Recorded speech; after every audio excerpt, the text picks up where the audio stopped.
Assalamualaikum warahmatullahi wabarakatuh. Alhamdulillahi rabbil alamin. Allahumma sholli ala Muhammad. Dalam kesempatan kali ini kita akan sharing kepada teman-teman tentang hal yang paling penting, bagaimana cara menjaga hati. Disebutkan oleh ulama dengan istilah madakhilu syaitan ilal qalbin nas. Penjelasan tentang jalan-jalan masuknya syaitan ke dalam hati manusia. Syekh Sa'id Hawa menjelaskan bahwa hati itu seperti sebuah benteng. Kalau ada kerajaan, maka hati itu seperti benteng dari kerajaan itu. Sehingga syaitan nyari-nyari jalan, nyari celah supaya dapat menembus benteng itu. Kalau syaitan sudah berhasil masuk ke dalam benteng tersebut, maka dia akan menguasai seluruh kerajaan. Jadi ibaratnya hati itu seperti benteng dan syaitan adalah musuh yang sedang mencari jalan untuk menembus benteng tersebut.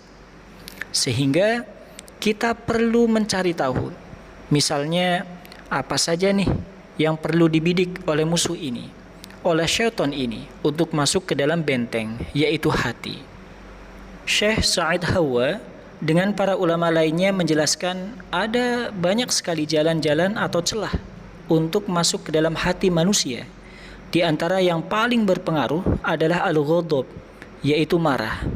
Karena marah itu adalah pintu yang paling rentan masuknya syaitan ke dalam diri manusia. Makanya banyak banget ini ketika orang sedang marah itu dia kayak kesurupan, atau setidaknya kalau tidak kesurupan pun dia menjadi meledak-ledak, dia jadi lupa diri, dia jadi mengucapkan kalimat-kalimat tercela, dia jadi memiliki perangai yang sebetulnya dia sendiri itu malu. Misalnya nih, ketika ada orang yang marah di jalan, marah-marah, kemudian perilakunya tanpa dia sadari ternyata ada yang merekam oleh orang lain. Karena sekarang zamannya sosial media, ada gadget, kerekam tuh, kemudian di-share di Facebook, di Instagram, bahkan di YouTube ya. Lalu dia lihat aksinya, dia nonton aksinya, kemudian menjadi malu, ya.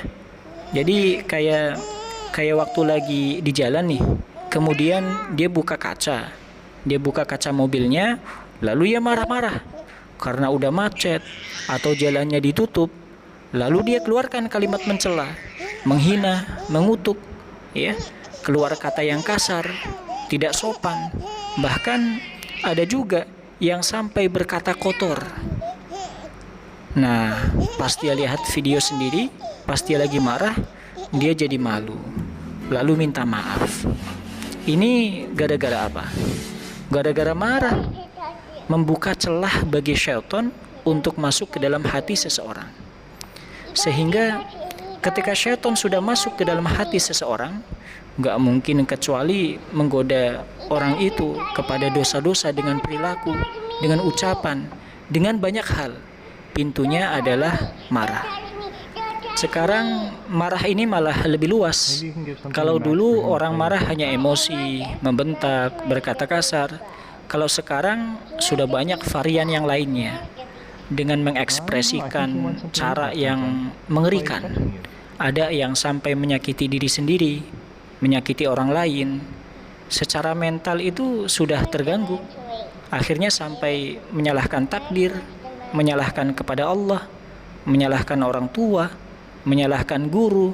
Dia marah kepada kondisi, dia marah kepada tetangga, dia marah kepada pasangan, marah kepada besti. Ekspresinya itu mengerikan. Ini dahsyatnya syaitan kalau sudah masuk ke dalam tubuh manusia melalui pintu marah. Itu yang paling mengerikan di antara semua celah-celah pintu syaitan yang masuk ke dalam hati manusia. Makanya Nabi mengatakan ketika ditanya, "Ya Rasulullah, berikan saya sebuah nasihat." Maka beliau menyampaikan, "La taghdab." Jangan marah. Kemudian ditanya lagi, apalagi ya Rasulullah? La taghdab. Apalagi ya Rasulullah? La taghdab. Jangan marah. Rasulullah itu mengingatkan berkali-kali bahwa marah itu berbahaya. Bahkan karena marah seorang anak bisa menyakiti orang tuanya. Seorang anak gara-gara nggak dikasih uang untuk beli ini itu, akhirnya memukul ibunya. Seorang murid memukul gurunya gara-gara handphonenya diambil karena selalu dimainin di kelas saat sedang belajar. Ada yang sampai gurunya dikeroyok sampai meninggal dunia. Ada juga yang bermusuhan dengan tetangga gara-gara masalah sepele, kayak parkir mobil di depan rumah, masalah anak kecil yang bertengkar, masalah hewan peliharaan. Akhirnya masalahnya menjadi ribut, malah sampai saling pukul. Ada yang sampai mengeluarkan senjata tajam. Itu semuanya pintunya marah. Jadi di antara madakhilu syaitan ilal qalbil nas, jalan masuknya syaitan ke dalam hati manusia, itu yang paling berbahaya adalah al-ghadab, yaitu marah. Marah itu bukan hanya amarah, tetapi juga emosional yang tidak stabil. Kecewa bagian dari marah, membentak bagian dari marah, protes atau mempertanyakan sebuah ketentuan Allah dalam hidupnya juga bentuk dari marah. Sehingga kalau kita tidak bisa mengendalikan marah, itu artinya kita dikendalikan oleh syaitan. Pertanyaannya, lalu bagaimana cara kita mengendalikan amarah? Caranya yaitu zikrullah, mengingat Allah. Kalau kita marah dengan keadaan, maka ingat Allah pasti punya rencana yang lebih baik untuk kita. Tidak mungkin Allah tega menyakiti kita. Kalau kita marah karena kecewa kepada manusia, maka ingat kita ada Allah yang tidak pernah mengecewakan kita. Jadi berharap saja sama Allah. Intinya, jadikan zikir sebagai syifa, sebagai obat marah kita. Kalau kita nggak bisa mengendalikan marah, maka kata para ulama mengumpamakan la'iba syaitanu bihi kama yal'abu sabiyyu bil qurrah.